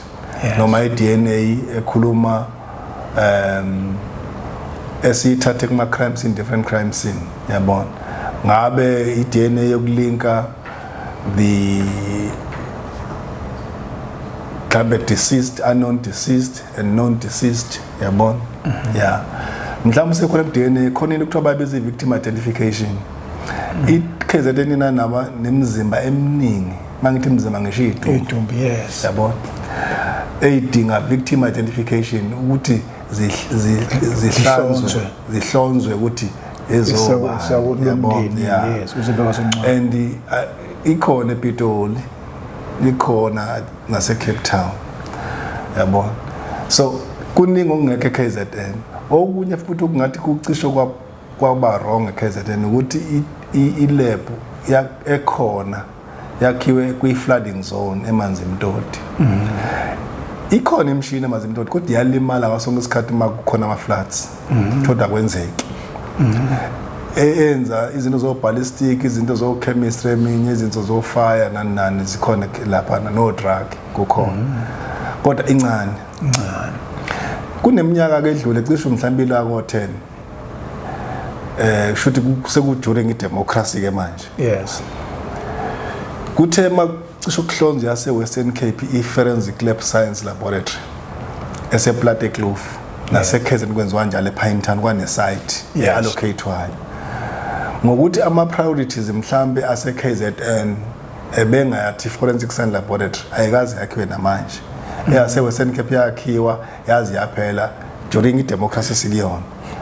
yabona yeah a top class ye lab Western Cape wathola amazinga ethamba phezulu ngama chain conveyor belt njengakwamanye amazwe top class in the world ekhona kodwa ayikazi bekhona sesibe nama flooding cishe amaningi eKZN yes okwenza ukuthi izinto zimosheke kodwa ukuza kwi DNA uma ama priorities ku government mhlawumbe ophethe noma kwi leadership yebo ngiyazi ukuthi baqalile ngiyakhumbula nje nawo uMC ubaba uKhawunda wakwaya ngisho manje imtoti bayile nabo bonke beningi bekhala ngento efanayo yabona mhlawumbe sekufanele ukuthi kuphusheke kuze kufacteni kuyenzeka ngoba ikhona site zikhona indawo kuthiwa zingenziwa iDNA lab yes ezokwazi ukuanalyze izinto yes yabona ngoba vele ngeke sikuphike ukuthi khona backlog yes ikhona head office kunemizimba engafihliwe kulokuthiwa kuliwe iDNA kuze kungenelele mhlambe ubrigadier ngoba kuqhamuke umuntu uthizeni wathi ngicela ungenelele ukhulume nehead office bese ngibanika ama details bayolimba icala mhlambe phansi kuphi elilethe phezulu belenze kugcina kuqhubeka phambili DNA yenzeke yabona so ngiqonda ukuthi ke iyeza eKZN ibiology izoba ingcenye ye lab uma sekwakhiwe kwi site esicabanga ukuthi ugcina kwakhiwe eKZN izofaka wonke leminyango okhuluma ngayo yes bese sigcina siyaphambili engeke ngakuqinisekisa ukuthi kokwenzeka nini ngoba lo nyaka ka7 ngila ngafika kukhulunywa ngawo kusho ukuthi kudlule ku14 years kukhulunywa ngento eyodwa ngiyabona DNA njena is a problem DNA ifaka into eyiningi yes victim identification ifaka into eyiningi ngoba uma uthatha iDNA kuthiwa lo mzimba waziwa thina chwepheshe siyabsensa ukubheka kuma different bones could be a femur bone or hip bone or sithole izinyo sidike sithole ukudayile DNA kuyimass yokuqhathanisa kwi data because iDNA ine database ifana forensic ifana fingerprint database yabona sine database yama fingerprints database ye DNA esikwazi ukucomparisha ngayo ukubona ukuthi hayi this fingerprint belongs to this person therefore this person esimfunayo or committed a crime kule ndawo lena sikhulu besi attendele outsource akhulunywa angeke nikhulume ngakho ukuthi i-outsource okwamanje kuthiwa ngoba iPitori nojamo khona maningi ama province ayalapha ngiyazi impumalanga iyalapha ithina siyalapha ngizwile kodwa kancane ngazuthi isikhona ngapha eEastern Cape anganoma isipheleleni but lento yoku outsource makhulunywa into possible into engekho possible ukuthi hayi ungakwazi kube no private DNA thing akhona ama private lab kodwa ukhumbule ukuthi ama processor government anama red tapes amaningi yes uzothi mawufuna uku-outsourcer shothi kufanele kube netender kufanele kube khona imali eset aside yabona so ke uzokhumbula ukuthi once wa-outsourcer into yakho private bakushaya ikhanda ame naleke bekufuna nje into bebengayenza ngo2 rand bazoyenza ngo15 rand 15 rand yes government angokhulumeli ukhala ngemali kumanje kusho ukuthi uzoba bankrupt kwesinye isikhathi mhlawumbe indlela elula ngoba as much as imali engekho ukuthi uma ubuholi bethu bukhuluma ngazwi linye kube khona ingcenyana encane ye biology eKZN yakhiwa yes temporarily kusazowakhiwa bigger structure because uPWD uyakwazi ukusosa amability PWP public works thina siyamasi public works yeah iyakwazi ukusosa amability arent kushuthi sengakuthi isikuba ne specification esokwazi ukuthi is accommodate equipment because equipment yase forensic science lab iyasinda inkulu unkulu akuyona into encane impela bakhuluma ngo-G6 G something lapha nemshini emkhulu nama microscope amaningi to get to the analysis correct good answer yabona so kodwa kungenzeka ngifuna ukubuyela kuma priorities if i-leadership yase-KZN ikwenza kuba yi-priority as ngiyazi kuyi-priority kumanje ibisithola i-support ku-national government ngicabanga ukuthi kungenzeka kufanele kwenzeke futhi ngoba kuyi-need yase-KZN. Bengicabanga ukuthi ukube madoda sikhuluma kwathina singaphandle ka-government ukube besikhuluma bonke laba bantu abakhuluma indaba yokuhlukumezeka kwabantu ngabe bamele omama ngabe bamele amadoda ngabe bamele abantu uma singakhuluma no-government sikhulume no-government ukuthi no siyayizwa into yakho kodwa amaphoyisa waqashile yabo amaphoyisa akhona bashushisi bakhona justice ukhona kodwa manje uthi abasebenzi kanjani benenxeba ngoba lento ebiology eforensic lab isiyinxeba manje eyenza ukuthi lokhu kukhala ka-government ugcina singasakuzwa kahle ukuthi ukhala noma ukhala inyembezi zengwenye ngoba angeke ngempela sithi sikwi-war i-violence is a war esikuyona njengamanje kodwa uthola ukuthi-ke izinto kufanele beqalwa ngazo uba abopha amaphoyisa abathatha abantu kodwa manje ubufakazi kuthiwa kulindwe i-DNA kuzothatha 2 years thatha 3 years 4 years abanye nje amanye ama-cases engiwazi ano-3 years ano-4 years kuney'ngane eyacwila ngapha enkandla kunabantu abasha komunye umuzi ngapha ngase-high flats abawu-3 nakhona unyaka wesithathu akwenzeke lutho manje ukube thina-ke lama-NPO namadoda nje athizeni nomama bathizeni ke siyofuna ngize ngicabanga uMasha bengicabanga uMasha mina ngizela ake ngimashe ngedwa sizothi kanti provincial commissioner awusitshele uzosirefer ethi amandla awekho kumina imuphi lo mnyango makudinga ukuthi sihambe siye ePitori siye kuNdosi cha siye kuNdosi sithi Ndosi cha nansi into siyayizwa impela niyakhala ama-stats niyawasha nama-guards ngoba bengafane ngempela nisakwazi usha ama-stats ngoba manje nina ni-end up numbutho nibabazwa kanye nathi kanti thina funa sibabaze nina manithi asibambe sizobamba mina I for one ngizokutshela ukuthi ngibambile ingane edlwengiliwe sithathile manje siyifunela isikole sibe sifundisa ngonyaka ozayo angithi yabona ilunga nje lomphakathi kunenye futhi yaseGoli yadlwengula siyayilanda eGoli la eThekwini attend lapha eNkosi Albert okusho ukuthi si hands on asenza ama hashtag asenza manje nami into engilwisa kakhulu engikhathaza kakhulu ukuthi madoda ake hlangane siyome eminyangweni kahulumeni i-forensic lab makuthiwa ayikho kusho ukuthi ngempela lento esithi siyayikhala se-GBV iphezulu nokuhlukumeza kuphezulu kusho ukuthi lento ayikho okwangempela ayikho into ebuhlungu njengokuthi ubone umuntu yabona nje icase yakwaHlabisa athi ngi-attend khona kwi-YouTube channel umuntu ubedlula ubizwa omunye uthi ha wongena la ngaphakathi isiqedele le yankulumo wangena lo wathatha isitini wamshala washona same time mayeshona wasemhudulele endlini yakhe uyezwa na wathi umgwazo siyamshisa wamshisela endaweni engazi noma kuyisitamkhokho wamshisa kusele this part le part ayikho yonke manje ubhlungu njani ubhlungu obu2 ilunga lahambile okwesibili ubhlungu ukuthi asizokwazi ukumncaba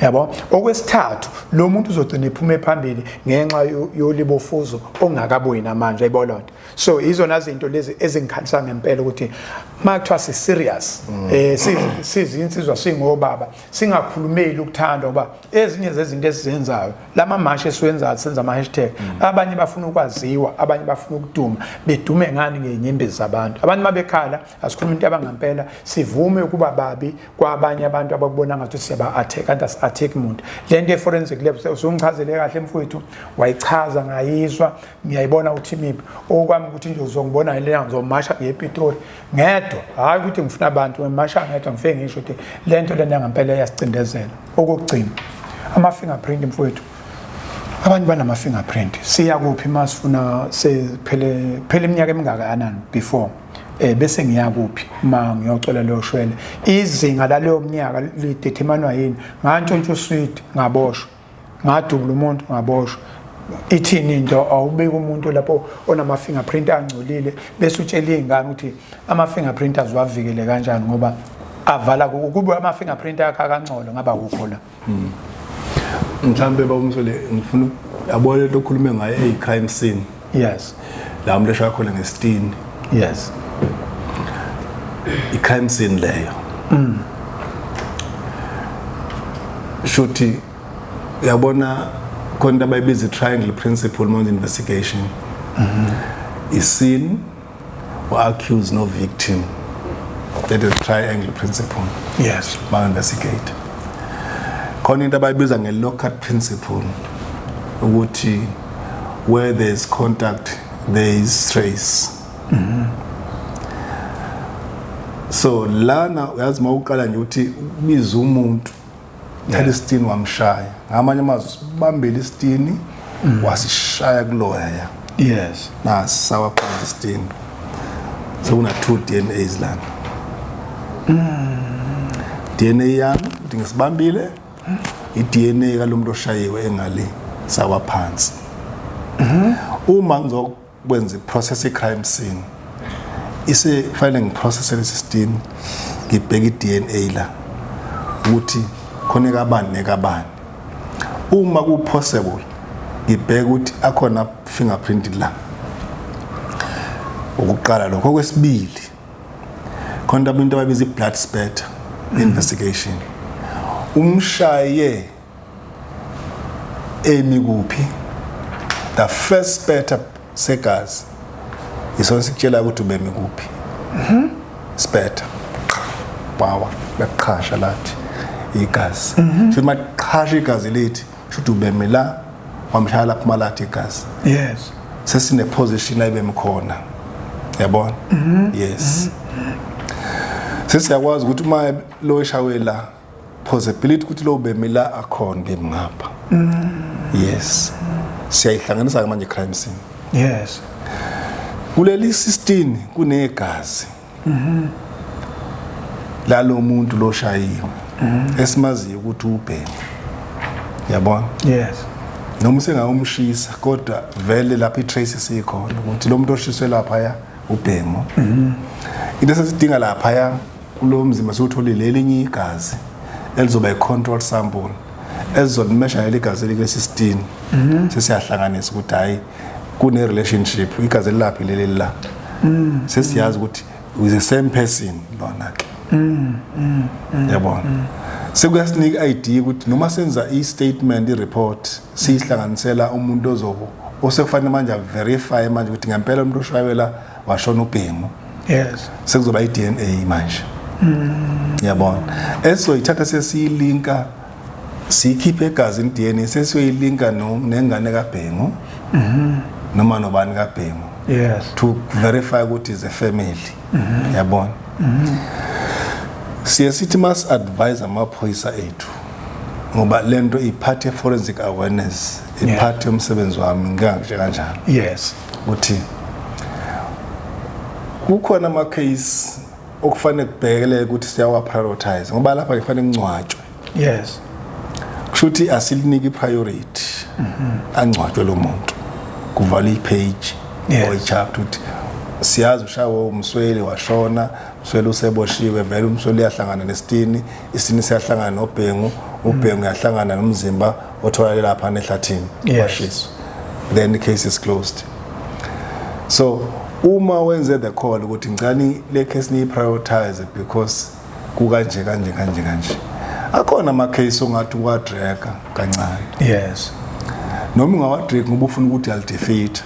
But uyabona ukuthi inhlambu ukulinka i-DNA kabhengu ne-parcel ye-drug xa ungakwenza na tomorrow. Yes. Kodwa lokhu ku-agent fanele ngcwatshwe this weekend. Yes. Kenzeka ukuthi ulwazi lokho umphakathi namaphoyisa kulo ndawo. Yes. That's the first part. Ngokuvala lokhu chapter. Yes. Let's come to my fingerprint. Yes. Okay. Section 271A no B no C Criminal Procedure Act. Uthi umuntu okuboshwe wafika enkantolo wathiwa akakhokhi fine engaphansi ka 20,000 noma kwangeqa ku 6 months kwi conviction owaboshwa wagwetshwa kwathiwa une alternative ekhokhi fine u-eligible ukuthi enga-applyela i-fingerprint expungement. Uma isigwebo sakhe sesiqede u-10 years wayigwetshela namhlanje uzaphela 10 years usenga apply after 10 years yabona u-apply kanjani na okay kunohlalo amacala kunamacala ngithi 271A automatically expungement ayithinta iphozemuntu zepolitiki nani yes namanye amacala ke akwenye category 271B I think no C usho njalo kunamacala athize bese kuba namanye amacala angakwazi ukusuleka kalula ngizochaza ukuthi kanjani yes la ukuthi umuntu ube umdlwenguli wagcina elistwa kwi-sexual offender register oh yes ubuhlukumeza abesifazane nezingane nani agcine kuleyo register leyo lowo ke ayikuba nzima kakhulu ukuthi engasuswa kodwa ngizobuyela ekutheni yini angayizama yes amacala omeda nani nawodlame ubulala umntshontsha yabo konke lokho kuhamba kuphela mhlawumbe umehluko ubalana ekutheni ukuthi umuntu begotshwe 20 years wanika iparole sekufana a report kuze benika isikhathi esithile kuyi-my qualifier for i-expungement yes so uma ufuna i-expungement into yenzayo uye police station bekuthatha ama-fingerprint yes ukhokhe ayingcawundi 100 rand noma 80 rand bese waletha kithi thina siwabheka ukuthi unamapha amacala sikhiphele into ekuthiwa i-police clearance yes ezobe inohlala amacala nawo yes uqala lokho ebese kuyima uyongena kwi-internet ubhala ukuthi expungement izokuthatha kunike ama-forms ozowasebenzisa uku-apply le-expungement uwathathe-ke lo ma-forms wagcwalise kwesinye isikhathi azathi thola nama-testimonials abantu asebekwazi ukuthi hayi useshintshile umsweli usekhombisa ukuyiphatha sekukuhle kuyena ubuseke lo ma-testimony wa-attach kule form usuyigcwalisile nale police clearance ebese kuya e-criminal justice department yes kube yibona ke ababuka ngokwalama section sengiwabalile could be 271A B or C bazobheka ukuthi category yakho ngena kuyona kodwa leya form yakutshela futhi mawuyiprinta nje ku-internet ukuthi nanka amacala akwazi ukusuleka yabona yakutshela nje isimple nje ilula kakhulu wonke umuntu angazenzela ayidinga ummeli abantu bazokhokha ama 10,000 kubameli ungazenzela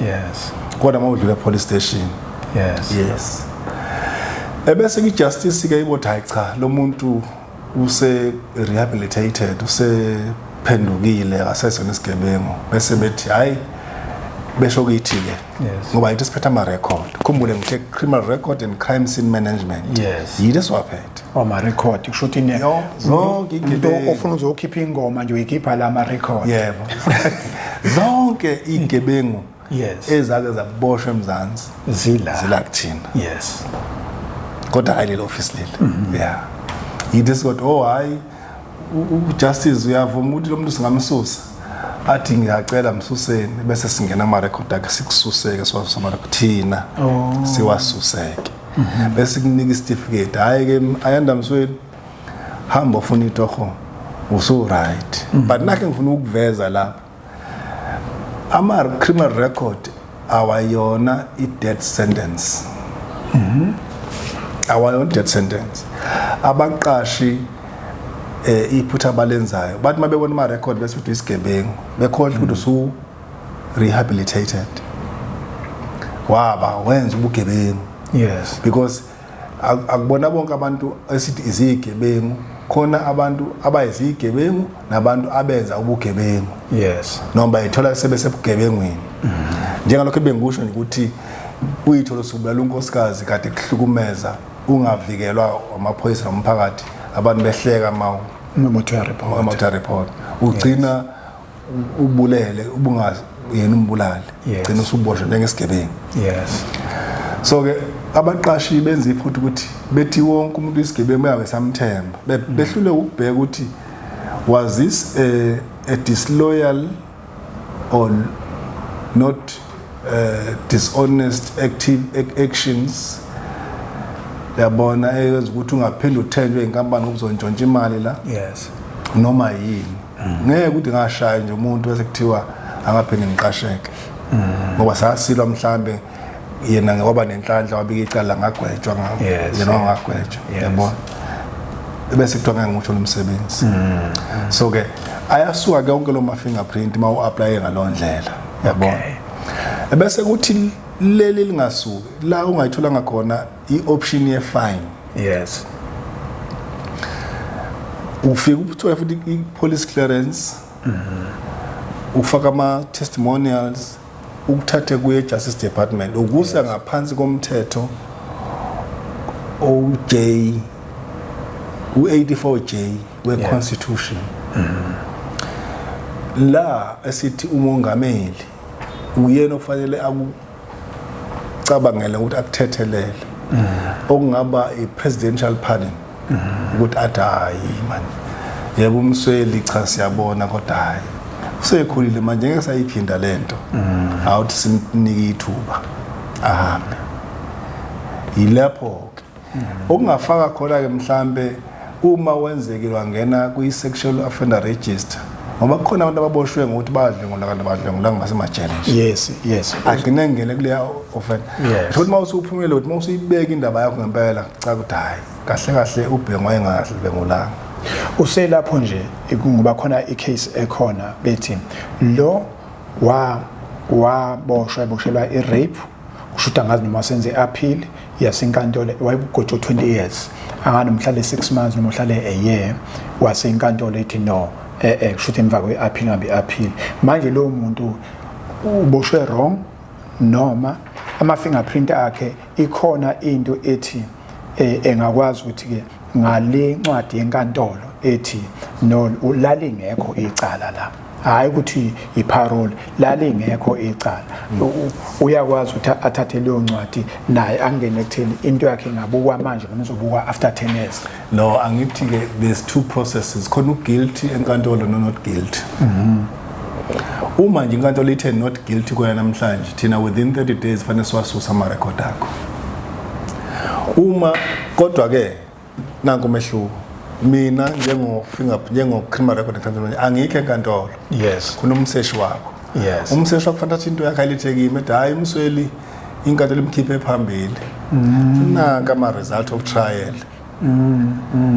khiphani ama fingerprint akho ohlwini bese siyawakhipha ke thina sikwazi ukwenza umseshi ngakuletha ngakuthina phambili singiye ngithi ke mina uma wena Ayanda Msweli inkantolo sikhiphe phambili qinisekisa ukuthi uthi umseshi hambisa ama result of trial LCRC noma criminal record and crime management ukuze besusi lezi ngifoni lapha umseshi uyena umgogodla wayo yonke yena ofanele athathe lento enkantolo eyise lapha kuthina ifike siyimukele thina siye kuyi-pending file sidonse ama-prints akho siwahlanganise not guilty sithi hayi sesiyakususa iqondile nje nale ncwadi-ke uyitholele ile inkantolo ungeza nayo yes sekungathiwa mhlawumbe nedocket liphenyo balalino guilty sekuzo-update manje lama result ukuthi hayi lo muntu isithe manje i-court of appeal not guilty therefore the status changes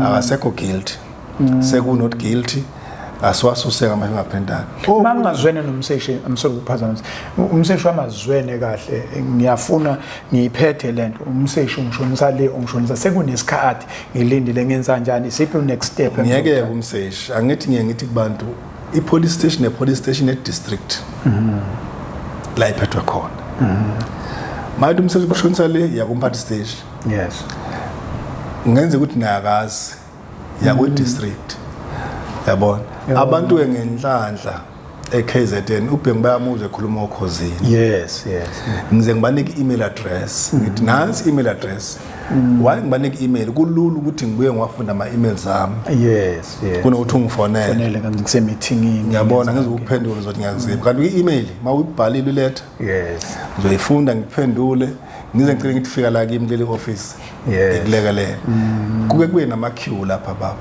abantu beqhamuka yonke even eGauteng yes ya ngoba phela manje usemsakazweni usudonsa bonke abantu beza abantu ngibalekelele beza nangeindaba engangidini kodwa akathi masefikela ngithi ngengikusiza ngimusa lazo sizakala khona umuntu because thina yethu into esiyenza njengomaphoyisa is to render the service engekho prescriptive prescriptive should akusho ukuthi sokwenza lokho kuphela phela umuntu lo so wa render service ingakho singama jack of all trade njengoba ufike kimi nje i-service lengenza kuwena le information efuna kimi I'm rendering service ku umsebenzi wamaphoyisa bengizokutshela ukuthi babumsweli ngicela mina wambopha cha we render services to a community kubantu abahlali base South Africa ungakavale nangu umuntu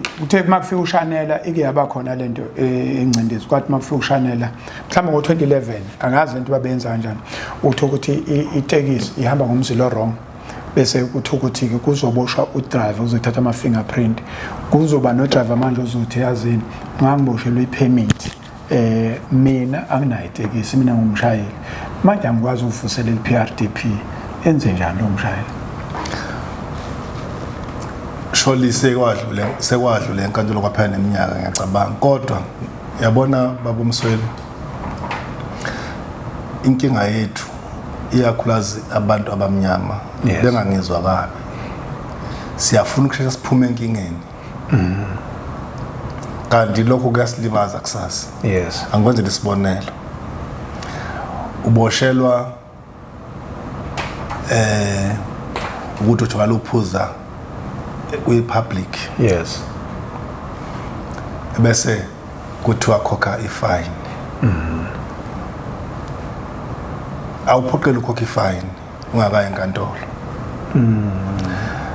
angithi wena ngoba ubale ukuthi uzolala ejele uzokhokha ifine le fine is admission of guilt uyavuma ukuthi lenzile icala awufuni liyothethwa mawuvuma icala vele sithatha ama fingerprint guilty as charged aba ezinye izizwe zithi hayi hlule ngibophe ngovela enkantolo ngibiza ummeli wami avele enkantolo abeka izathu uyayibeka izathu ayibeka izathu kuthiwe withdrawn not guilty uphume akasenama record lo wetekisi uboshwa ngetekisi ngokuthi hayi itekisi iphinde ibuye akafuna idokuseni usethi ngiya-admit ukuthi ngi-wrong admission of guilt engazi nokuthi uyavuma yangani ukuthi uyavuma usekwahlala ama-record akhe wa-admitha nje ukuthi u-guilty manje ufuna senze njani yabona so ngithi kubantu ningajaha ukuthi admit ukuthi u-guilty you want to pay fine ma unginika ithikithi ngempela mangiphikisana nawe ngeke ngihambe ngokhokha mina ithikithi ngizoya enkantolo ngo-defend mina bengagijimi mina kodwa into emawuthi ngigijimela bese ngihujwa abantu ngizama ukuveza isithombe but once ngathi ngokhokha ifine ngiyavuma ukuthi ngi-wrong of which akukho wrong ukuvuma ukuthi wrong ma u-wrong yabona kodwa abantu abangavumi ba-wrong bengekho wrong uyazi ukuthi i-pressure ekuphi i-pressure esinayo i-1 ikhona lento ibikhona la isingcono ngayikhuluma nongema kwaShanela kwangathi sebe-amendile uyabo mawuzoya eMpumalanga uye Free State bathatha i-tax manje nabantu manje usunikeziwe ithikithi kuthiwa iroute ibe wrong mhlawumbe certificate yesawusiphethe kodwa into abazoyenza uzonikwa ithikithi mhlawumbe 10,000 kuthiwa hamba ukhokha manje kanti ngokwazi okuncane kwakuba ne-payday kube ne-court date manje lento ke isibenzani ke lo muntu siyamphusha ke manje udrive ukuthi ukuze uphumela imoto esithathiwe nabantu kufuna ukhokhe manje sekufuna ukuthi ukhokha le mali ukuze akhululeke akasekho free nje ukuthi hayi kuthiwa ngokhokha mhla ka27 failing which ngiyovela mhla ka6 ikhona into enjalo ngalo misemthethweni noma injani ikhona kodwa into enjalo uzoyithola ngapha eStandard Ton uzoyithola futhi mahamba ngo-N3 lapha ya kwangakobhalfu uyayithola ukuthi vele uthatha i-tax nabantu la no driver la kuthiwa ke uzoyithola uma ukuthi ukhokha le mali uyabona into ehlupha emateksini ukuthi ababambisene ngizokusho lokho ngokwami futhi is my opinion. Uma kubanja itaxi kwi route wrong, yes, kwakhokha 10,000 ukuze uphume. Yes. Usukubeke kahle ukuthi kuno payday no court date. Yes. So wena your payday and court date number 2 number 3 ithini bail yami because sengiboshiwe manje. Yes.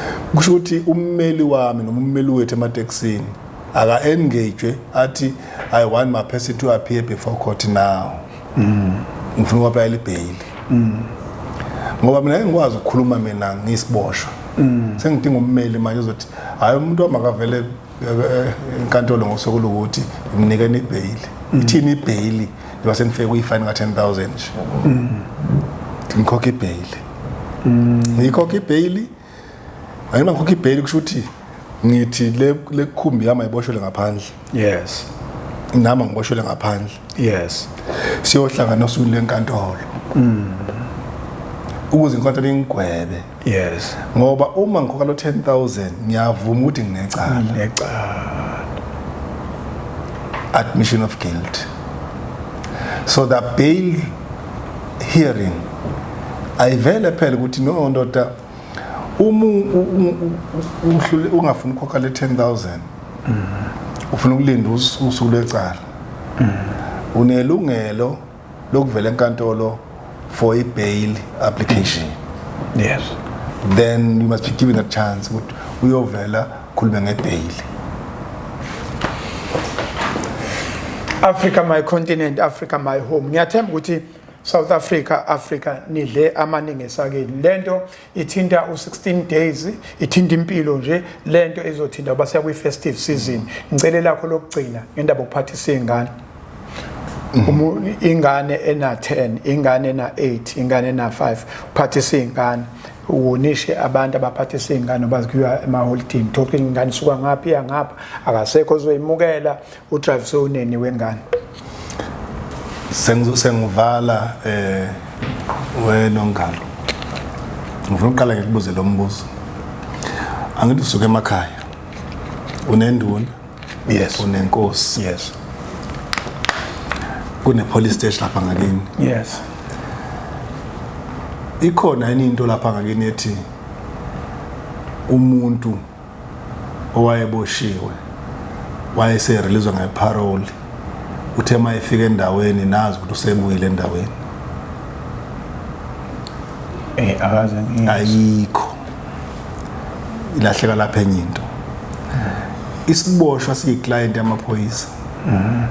Siyejele siyo rehabilitate or correctional services. Yes. Sibuye. Uma sesibuyiswa correctional services sibe sesihamba ngale sizongena endlini.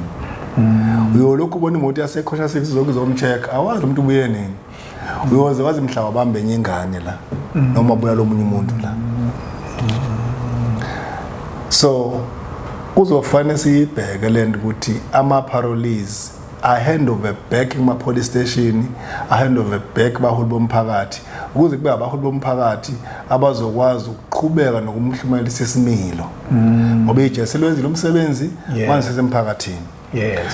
Futhi uma ebuya la emphakathini kufanele umphakathi ube nesiqiniseko ukuthi iplate yalithola. Ngoba esejele ubelithola iplate ekseni nasemini nendawo yokulala. Yes. La sekuyinkinga ukuthola iplate lasekuseni lasemini. Ingakho uzombona eseyobamba inkunzi noma eseyontshontsho ba ufuna iplate ebelithola ejele. Alikho la. Isale ejele. Uzophinda la ejeleke futhi ufuna iplate lakhe. Ngenxa yethu sina somphakathi, ngenxa yethu kuyiminyango ukuthi singabambisana ukuthi asinikane phela izinto zethu asiqale khona sizilungise ngokubambisana. Yes. Ingane ezophathiswa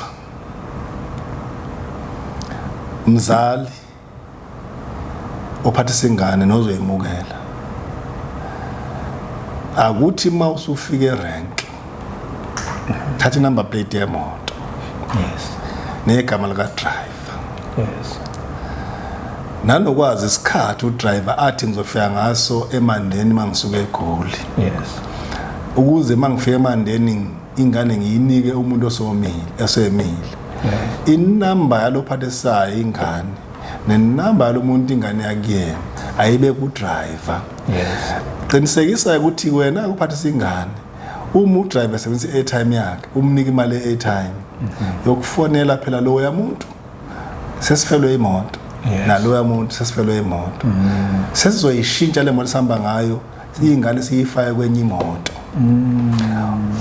ingane eTexini ihlele eduze ka Mr Sorenso ngimcela uMr Sorenso inamba yakhe ukuthi angigadele ingane ngaze ngamnika imali yomphako ukuthi mabefika eMontrose mabehla ngicela ehle nengane yami ayithengele ukuthi nokuthi sivumelene nansi inamba yakhe utheke lo Mr Sorenso uma uthi uyafika emandeni sekumnyama uzokufonela bayingakutholi sithembenile ukuthi uzoyishiya police station noma ngithe imoto ithatha ingane ise e-police station ngikhokhelile imoto ukuthi izifika nase police station ngoba uzobe sithatha uhambo olusha osekusuka erank la izogcina khona isiye police station asiqinisekiseke lokuthi ingane siyazinika umphawu nanokuthi ingane ngenkathi uyihambisa bhali iphepha le address ezolinika udriver i-address la iyakhona ne-address la isuka khona nanokuthi ubani igama likayise nelikanina njengoba enjalo amagama ngokusepasini ungasho ukuthi ingane zalomfo kabheka phezulu cha yisho igama eliphele nje ingane zalwa usibanibani usibanibani wakasibanibani ezela kusibanibani usibanibani wakasibanibani ingane azala ngalonyaka ifune isikole esithile ukuze makwenzeka noma yisiphi sehlakalo ngabe imoto iyaginqika noma kwenzeka yini mase kuthiwa kuyabheka ukuthi le ngane yona yayingobani kuthiwa ukuthi ingane yakasibanibani nayo ibikule moto eseyiginqikile noma kwafa abantu kuze kube lula ukuthi si track and trace backward ukuthi la abantu abasemotweni bangobani noma sekubhalwa lapha nerank kuba kunama register faka igama lengane njoba lenjalo nomzali eceleni nenamba yomzali noma bobabili uze ukwazi phela ukuthi kufoneleke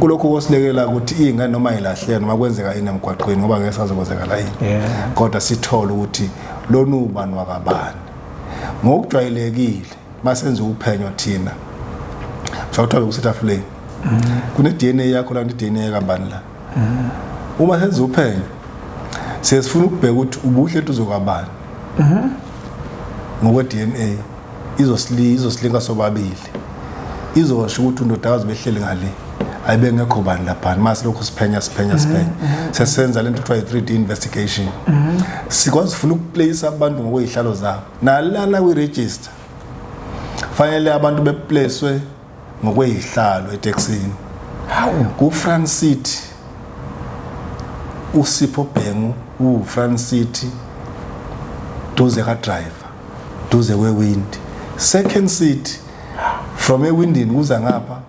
usibanibani futhi ngithi occupy izo seat kuze kufike kwi back seat lokhu kusinika isithombe ukuthi ke uma ukuthi khona okwenzekelile la noma ukuthi abantu bazoxubana kodwa sesiyazi behleli kuphi sekulula nokuphela usuyakwazi nokutshela lo muntu ozobuza rank ukuthi ubehleli ngakuliphi side wami umntwana ubehleli ngasewindini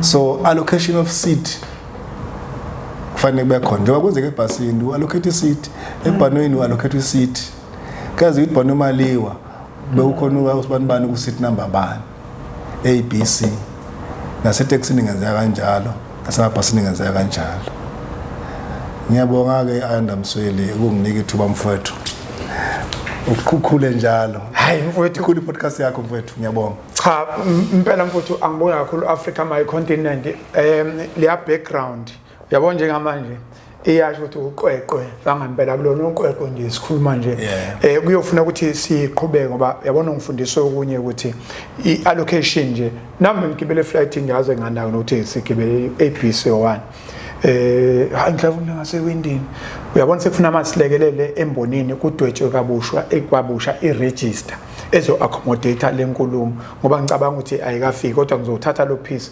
ngizothatha behind scene enza ama clip kube yiyona ozokwazi ukuthi ifake indaba uphathiswa kweingane ihambe yodwa ilungile nje izobe kwi podcast yonke kodwa lama clip ngicabanga ukuthi azosilekelela kakhulu mhlawumbe siwafaka ku TikTok nako Facebook no ngiyabonga kakhulu mfowethu ngiyabonga lethu thank you so much